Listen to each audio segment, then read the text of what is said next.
인류의 눈물을 닦아주는 평화의 어머니.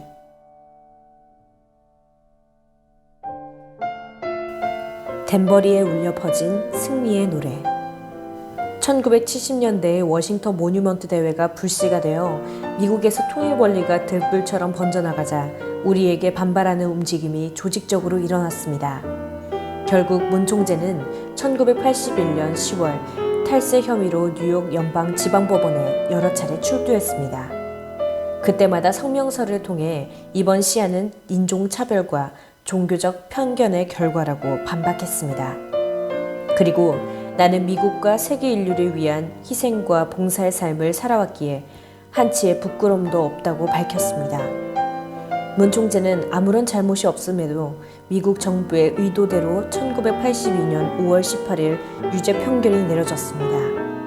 헌금 160만 달러의 이자 11만 2천 달러에 대한 소득세와 5만 달러에 상당하는 주식 배당금 세금으로 1973년부터 3년간 7,300달러를 내지 않았다는 것이 죄목이었습니다.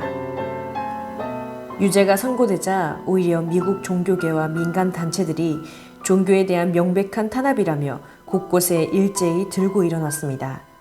종파를 떠나 많은 양심적 인사들이 종교 탄압을 비판하는 시위를 벌였으나 1984년 5월 대법원에서 상고를 기각하면서 형은 그대로 확정되었습니다. 문 총재는 1984년 7월 20일 미국 코네티컷주 댄버리 연방교도소에 갇히고 말았습니다. 이 사건은 정부 권력을 이용한 교묘한 종교 박해였습니다. 7,300달러에 대한 형벌이 무려 징역 18개월과 벌금 2만 5천 달러라는 판결은 많은 사람들의 공분을 샀습니다. 미국 곳곳에서 수천 명이 항의했고 종교의 자유를 지키기 위해 일주일씩 문 총재와 함께 옥에 갇힐 것을 결의했습니다. 그러나 문 총재는 미국을 영적 죽음으로부터 일깨울 수 있다면 오히려 감옥에 가기를 마다하지 않았습니다. 1984년 7월 20일은 나의 역사 가운데에서 영원히 지우고 싶은 하루였습니다. 문 총재가 집을 떠나 댄버리 교도소에 수감되는 날이었습니다. 우리 부부는 그 순간에도 식구를 격려하며 희망을 심어주었습니다. 밤 10시에 이스트 가든을 출발해 댄버리 교도소까지 여러 식구가 함께 갔습니다. 나는 이미 강하게 마음을 먹었기에 조금도 흔들리지 않았습니다. 분노와 슬픔을 쏟아내는 식구들에게 문 총재는 당부했습니다.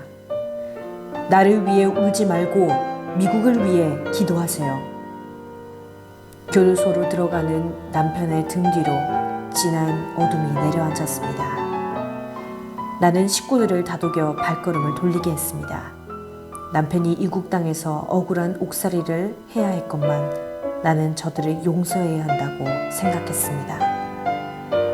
우리 통일운동의 가장 근본은 위하는 삶입니다. 사제의 경지에서 자신을 희생함은 물론 한 발 더 나아가 억울한 누명을 쓰고도 상대를 용서하고 사랑할 수 있는 것이 댄버리 정신입니다. 댄버리 정신은 모든 것을 다 빼앗기고 잃어버린 처지에서도 하늘의 뜻에 따라 희생하고 용서하며 더 큰 가치를 위한 삶을 사는 것입니다. 내가 가장 힘들었던 것은 그때 남편은 이미 60을 넘긴 나이였고 미국이란 나라에서 혼자 수감 생활을 한다는 것이 쉬운 일이 아니라는 것이었습니다. 더구나 유색인종에다 소수 종교의 지도자라는 이유로 가해지는 박해였기 때문에 내 마음은 더욱 안타까웠습니다. 또한 나는 막내를 낳은 지 얼마 되지 않은 때여서 몸과 마음이 몹시 힘들었습니다. 그런 와중에 남편이 없는 공백 또한 내가 메워야 했습니다. 그러나 불행은 한꺼번에 온다는 말을 증명이라도 하듯 좋지 않은 일이 또 벌어졌습니다. 미국에서 우리 부부를 도와 활동하던 핵심 지도자가 갑작스레 행방불명이 된 것입니다. 공산주의자들에게 납치되어 뉴욕의 어느 지하실에 갇혀 죽음을 기다리게 되었습니다. 우리가 워싱턴 타임즈를 통해 공산주의 활동은 물론 이념까지도 승공사상으로 반박하자 이에 대한 보복 조치로 문 총재가 없는 틈을 타서 한 것입니다. 문 총재가 옥에 갇혀있는 상황에서 내가 문제를 해결해야 했습니다. 나는 우선 침착하게 기도를 드렸습니다. 납치된 그의 귀에 내 목소리가 들리도록 간절히 기도했습니다. 그리고 친분이 있던 법무장관이자 상원의장 오린 해치에게 전화를 걸었습니다. 우리 지도자를 납치한 것은 사적 원한에 의한 것이 아니며 돈이 필요해서도 아니에요. 공산주의자의 소행이며 종교에 대한 차별적 공격입니다. 즉각 FBI를 통해서 수사하겠습니다. 나는 간곡한 심정으로 단판 기도에 들어갔습니다. 그럼에도 상황은 더욱 나빠졌습니다. 납치범들은 그를 심하게 구타하고 전기 고문을 해서 기절시켰습니다. 그는 차가운 지하실 바닥에 쓰러져 의식을 잃었습니다. 그때 저 멀리서 목소리가 들려왔습니다. 시간이 없다. 저들은 오늘 밤까지는 너를 해치지 않을 것이다. 지금부터 12시간 이내 그곳을 어떻게 해서라도 탈출해야 목숨을 보존할 수 있다. 그는 의식을 잃었음에도 꿈속에서 나의 기도를 들었습니다. 가까스로 정신을 가다듬어 탈출을 시도했습니다. 그리고 다음날 그는 무사히 집으로 돌아왔습니다. 마찬가지로 남편은 덴버리 옥고는 불행한 일이었지만 우리 부부는 그 일을 승리로 바꿨습니다. 어느 때보다 힘든 시간이었으나 한편으로는 가장 설레고 사랑과 연민의 정이 깊어지는 나날이었습니다. 남편은 새벽 5시 기도를 마치면 교도소 공중전화로 나에게 전화를 걸어 엄마 하고 부르는 것이 하루 일과의 시작이었습니다. 면회 시간이 다가오면 남편은 언덕까지 나와서 나를 기다렸습니다. 그 슬픔과 억울함을 딛고 나는 문총재가 옥에 갇힌 13개월 동안 교회와 섭리를 이끌었습니다. 전 세계 모든 식구가 안정된 가운데 흔들림 없는 신앙생활을 이어가도록 했습니다. 처음 문총재가 옥에 갇혔을 때 세계의 언론들은 과연 통일교회가 존속할 수 있을 것인지 아니면 사라져버릴 것인지 비아냥거리며 입방아를 찧었습니다. 문총재가 수감되고 한 달 정도 지났을 때 국제과학통일회의가 눈앞으로 다가왔습니다. 우리 부부가 12년 전에 창설한 이 대회는 세계의 과학자들이 모여 과학과 기술의 미래를 토론하는 큰 행사였습니다. 창설자가 수감된 상태에서 과연 대회가 열릴 수 있을지 근심하는 사람들이 적지 않았습니다. 나는 한마디로 논란을 잠재웠습니다. 대회는 반드시 열어야 합니다. 1984년 9월 2일 제13차 국제과학통일회가 워싱턴 DC에서 열렸습니다. 전 세계 42개 나라에서 250여 명의 과학자가 참석했습니다. 창설자가 없어도 국제대회가 성공리에 끝나자 과학자들은 고마움을 표했고 교회 식구들은 몹시 감복했습니다. 국제대회는 거기에서 끝나지 않았습니다. 1985년 여름 세계평화교수협의회가 국제대회를 맞이하고 있었습니다.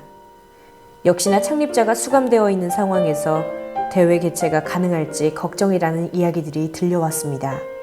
나는 선뜻 변함없이 개최해야 한다고 말했습니다. 대회 장소는 스위스 제네바로 결정되었습니다. 대회 의장을 맡은 미국 시카고 대학의 정치학자 몰턴 케플러 박사가 덴버리로 우리 부부를 만나러 왔습니다. 문 총재는 대회의 주제를 공산주의의 종언, 소련의 멸망으로 하라고 말했습니다. 케플러는 반대했습니다. 그때만 해도 공산주의가 막강한 세력을 휘두르고 있었기 때문이었습니다. 사회학자는 일어나지 않은 일에 대해서는 논의하지 않습니다. 그러나 문 총재는 더욱 강경하게 말했습니다. 공산주의는 망하고 소련은 멸망한다. 이 사실을 세계의 학자와 교수들이 모인 자리에서 선포하세요. 케플러는 망설이다 물었습니다. 그 말 앞에 maybe, 아마도를 붙이면 어떻겠습니까? 안 돼요. 내 말 그대로 하세요. 1985년 8월 13일 제네바에서 세계평화교수협의회 국제대회가 열렸습니다. 세계의 저명한 대학 교수 수백 명이 모인 역사적인 자리에서 공산주의의 몰락이 선포되었습니다.